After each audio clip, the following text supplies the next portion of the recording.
Welcome back to Nifty 50 Photographers.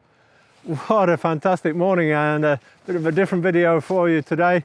Actually, I had some time to get out and enjoy the landscape, and as you can see behind me, I've got a bit of mist over the lake. It's actually about -6, I think, at the moment.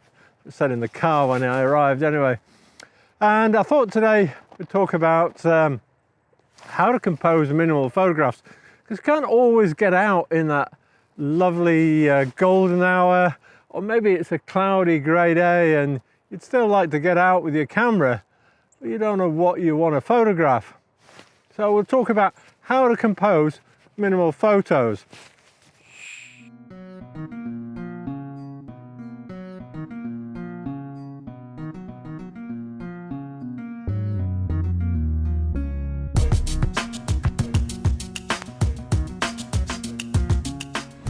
Just one other quick little thing I'd like to update you on. Any of you saw my last week's video, I sent my Sony camera back for repair last Friday.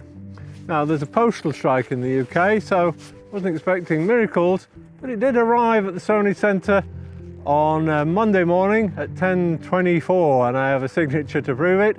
Have I heard anything from Sony so far? It's now Thursday morning, so they've had it sort of 2.5 days. Frankly, I think it would have been nice just to get an acknowledgement saying we've received it, but I haven't heard a thing, so I'll be back on the phone to them this afternoon.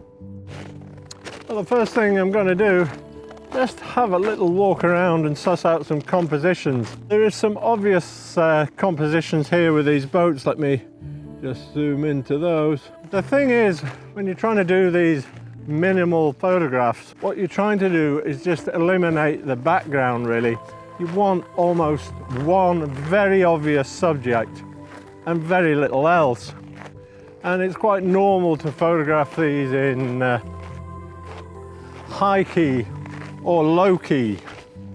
Now, what do I mean by high key and low key? Well, high key, you'll usually see them with a very white background, and low key is the opposite, so they tend to be very dark. Now, you can do that in post-processing. You can do that by slightly over or under exposing your photograph. If you really love these minimal black and white ones, then check out the work of Michael Kenner.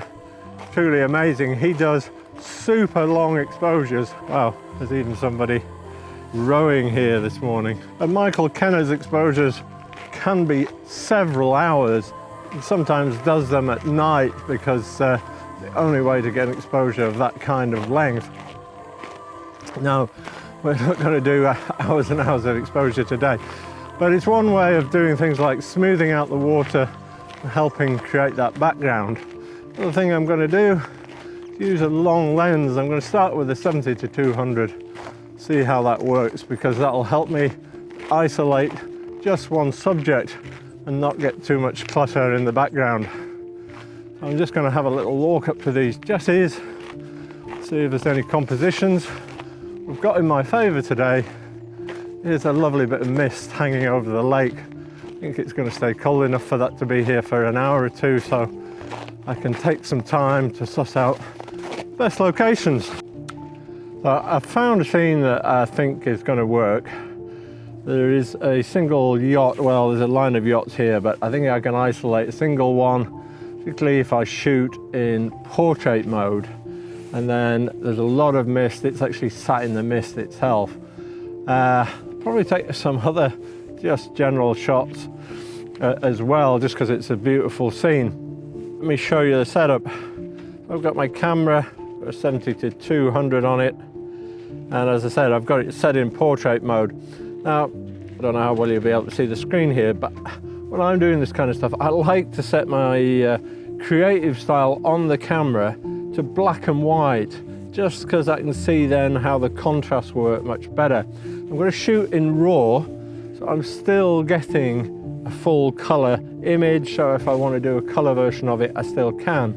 But I can see the color bit with my eyes very well. What I can't picture almost is what the contrast will be in black and white, so that's why I like to do it that way. I'm going to take this shot. I've got a 10-stop ND filter on. I've chosen f6.3, ISO 100, and it's coming out with a shutter speed of about 3.2 seconds. Well, the other thing you need to think about really in composing your shots is all the composition rules that you previously used. With composition is really important. With minimalist style photography, you only got one subject, so you really need to place it where it's pleasing for the eye. So rule of thirds, leading lines, all those are the composition rules. If you don't know what they are, I'll put a link to some of my videos on that, and then you can check them out. But really bear those in mind and take the time to compose your shot. I'm going to grab this, take a few other photos, and head back to somewhere warm.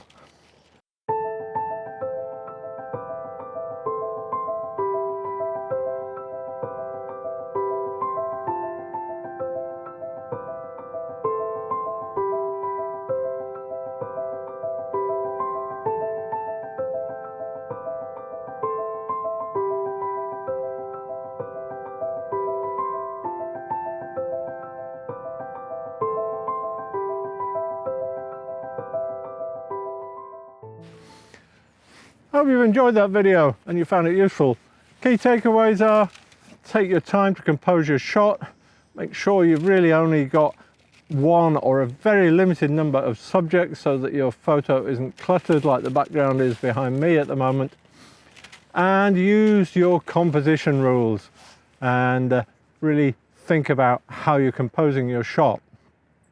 Now, if you would like another video to watch, check out my video on using black and white to improve your photography. It goes hand in hand with this, will help improve your skills. And I'll look forward to seeing you next time.